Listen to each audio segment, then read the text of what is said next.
என்ன விளையாடுறீங்க? விளையாடுறது நமக்கு என்ன பேசிட்டு ஒரு பால் இருந்தா விளையாடலாம். பாலை வச்சு எப்படி விளையாடு? கிரிக்கெட் பேட் இருந்தா கூட விளையாடலாம். என்ன விளையாடுறது? என்ன பண்ணலாம்? சரி, நீ போய் எக்ஸாம் எழுதிக்கோ. நீ எடுத்துக்கலாம், நான் சொல்ற கோஷம். சந்தோஷம் வாழ்க்கையின் பாதி பலம், சந்தோஷம் இல்லை என்றால் மனிதர்க்கு ஏது பலம். புயல் மையம் கொண்டால் மழை மண்ணில் உண்டு, எந்த தீமைக்குள்ளும் சிறு நன்மை உண்டு.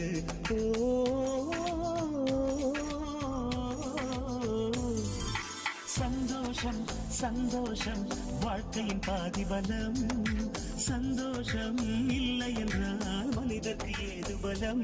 புயல் மையம் கொண்டால்